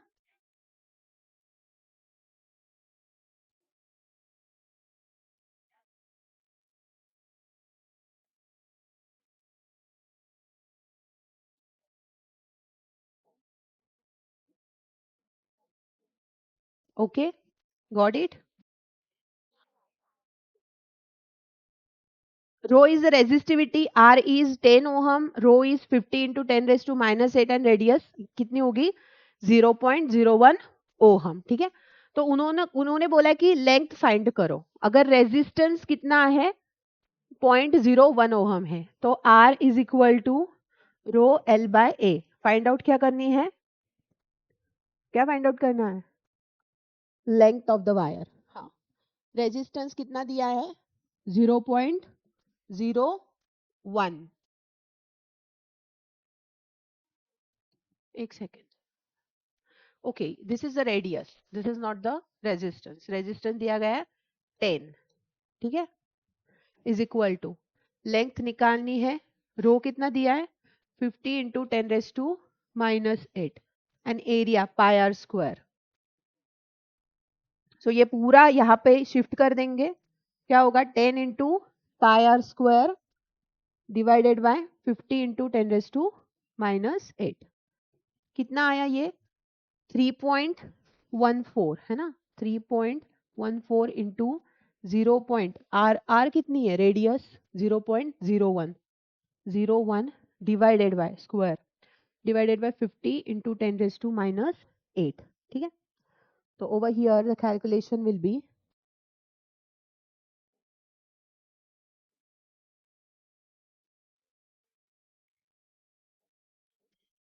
क्या होगा यहाँ पे जो है ना, इसको 1 इंटू 10 रेज टू माइनस 2 लिखो, इसको दोनों को। तो क्या होगा 3.14 इंटू 10 रेज टू माइनस 4 हो जाएगा, है ना। 1 तो वैसे ही नलीफाई होगा, डिवाइडेड बाय 50 इंटू, तो ये जो 3.15 है ना 3.14 डिवाइडेड बाय 5 करो डायरेक्टली, और इसको लिखो 10 raise to minus 4 divided by 10 raise to minus 7 करो, इसका एक हमने यहाँ पे दे दिया है। सो ये होएगा प्लस 10 रेज टू 3 होगा, जो भी आंसर आएगा उसको मल्टीप्लाई बाय 10 रेज टू 3 होगा। इसको डिवाइड करना पड़ेगा 5 से 3.14 को, ठीक है।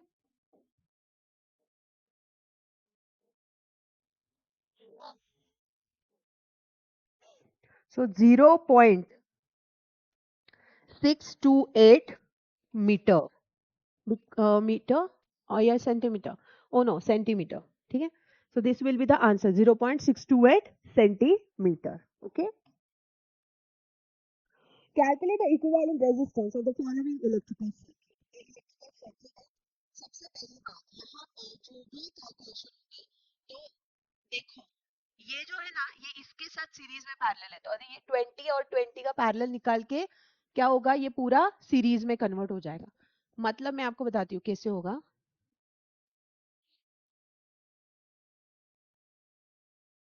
ये 20 को ये और ये क्या है, सीरीज में पैरेलल है. मतलब ये क्या होगा, ये 20 है ना, ये पैरेलल होगा किसके साथ, पैरेलल विथ, ये हो गए 10 और ये 20 ओहम ओहम ओहम. सो ये 10 ohm with the series of 10 ohm parallel होगा. मतलब ये कितना होगा, 20 ohm parallel with what, 20 ohm. मतलब 1 अपॉन आर पी 1/20 प्लस 1/20 कितना आया, 2/20 which is equal to 1/10 ohm. उल्टा करेंगे तो आरपी कितना आया, आरपी एक्चुअली आया 10 ओहम है ना. ये पूरा क्या आ गया, 10 ओहम आ गया. अभी ये 10 ओहम इस 10 ओहम के साथ पैरेलल में चला जाएगा है ना. तो ये 10 एंड 20 सॉरी, तो ये आ गया 40 ओहम. ठीक है, 40 ओहम आ गया. उन्होंने क्या पूछा, इक्विवेलेंट सर्किट. हाँ, तो इक्विवेलेंट सर्किट कितना आ गया, 40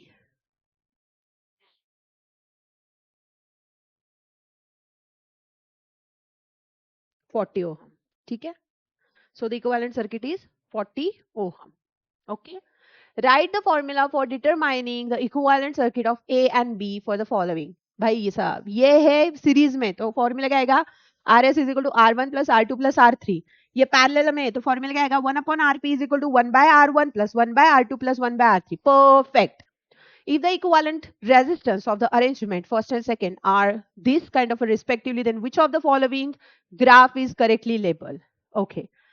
तो first of all the thing is over here, यहाँ पे वोल्टेज है एंड यहाँ पे करंट है, वोल्टेज है एंड करंट है.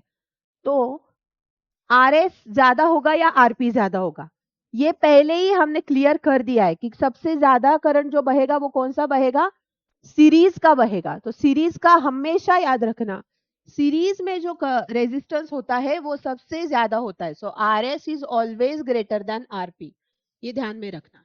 ठीक है, ओके. ये सीरीज में है, ये दोनों पैरेलल में है. ठीक है, कैलकुलेट इक्विवेलेंट रेजिस्टेंस. कैसे इक्विवेलेंट रेजिस्टेंस कैलकुलेट करेंगे, मैं नहीं बताऊंगी, आप ही करोगे. मैं सिर्फ बताऊंगी ये और ये ऐड करना है और इसको पैरेलल में करना है पूरा. मतलब ये पैरेलल में कितना आएगा, 1/30 प्लस 1/60 है ना. तो ये आएगा 2/60 प्लस 1/60, तो ये आएगा 3/60 है ना, मतलब 20. तो आरपी कितना आएगा, आरपी आएगा 20 ओहम. कितना आएगा, 20 ohm. Now this is the thing, ये कितना है, 20 20 40, 40 का सीरीज में है ना. तो ये 40 सीरीज में हो गया, तो 40 प्लस 20 कितना होगा, 60 ohm is the equivalent resistance. ठीक है, तो कितना आएगा, 60 ओहम आएगा इसका इक्विवेलेंट रेजिस्टेंस. ओके, उसके बाद पूछा है कि determine the current flowing through the ammeter. Ammeter से करंट कितना फ्लो होगा, तो बहुत जाहिर सी बात है, यहाँ पे क्या होगा, volt divided by your resistance. तो कितना आएगा, 60. तो this is nothing but 6/60 ohm, that is 1/10, मतलब 0.1 एम्पियर करंट यहाँ पे फ्लो होएगा है ना. The current that flows from ammeter be without withdrawing it, तो ये कितना आएगा, ए से निकलेगा तो ये कितना है, 20 प्लस 20 40 है ना. सो क्या होगा, करंट बी से ड्रॉ करना है. ओके, सो बी से करेंगे मतलब इस पूरी इससे करेंगे, तो मतलब कितना होगा, 30, 6/30 मतलब 6 डिवाइडेड बाय 30 होगा. This is wrong. सो वो वैसे 6/30 मतलब 1/5 मतलब 0.2 ampere. Okay. Joule's law of heating, very very important question. Mathematically express करना है जूल्स लॉ को in terms of R, V and I. सबसे पहली बात, जूल्स लॉ की क्या है स्टेटमेंट. क्या स्टेटमेंट है? According to Joule's law of heating, when current is pass through the conductor of resistance R for the certain time period t, the conductor get heat up and the amount of energy is given by, what is the amount of energy? H is equal to I square R T. ठीक है. So H is equal to क्या होएगा? This is nothing but what? V square by R. ये क्या है? V square by R into T, है ना. So this is nothing but what? V is volt, R is 5 ohm and T is 10 second. So H कितना आया यहाँ पे? H आया 6 into 6 by 5 into 10, 72 joule. 72 joule क्या होगा यहाँ पे? एनर्जी डिसिपेट होगा. ठीक है. Next question, calculate the resistance of the material of wire length 2 metre. Area of cross section कितना दिया है? 1.55 into 10⁶ मीटर स्क्वायर. आपको निकालना है इसका रेजिस्टिविटी. ठीक है, रेजिस्टेंस निकालना है. तो रेजिस्टिविटी दी है वो डालो, उसके बाद लेंथ दी है एंड क्या दिया है? Area. You will get the resistance. It is 3.61 into 10⁻²2 ohm. ये एग्जाम्पल करके देखना. ये बहुत क्रीम कंटेंट मैंने आपके लिए लाया है, इसमें से ही क्वेश्चन आएंगे. तो अगर आप वीडियो देख रहे हो, वीडियो पूरा मत देखना. 1 घंटे का वीडियो है, 45 मिनट तक देखना. उसके बाद 5-10 मिनट का ब्रेक ले लेना. After that again resume your thing. फिर से पूरा वीडियो देखो और एक वीडियो एक नहीं, दो नहीं, 3 बार देखो. क्यों? बिकॉज ये बहुत क्रीम कंटेंट है. इसमें से ही 95% क्वेश्चन आने वाले हैं. उसके बाद जो 5% ट्रिकी क्वेश्चन होंगे वो भी इसके फाउंडेशन से ही बेस्ड होंगे. So if you are smart enough to catch those question, you will get out of marks.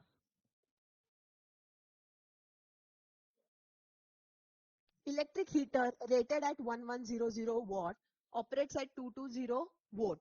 ठीक है. Calculate resistance and current drawn.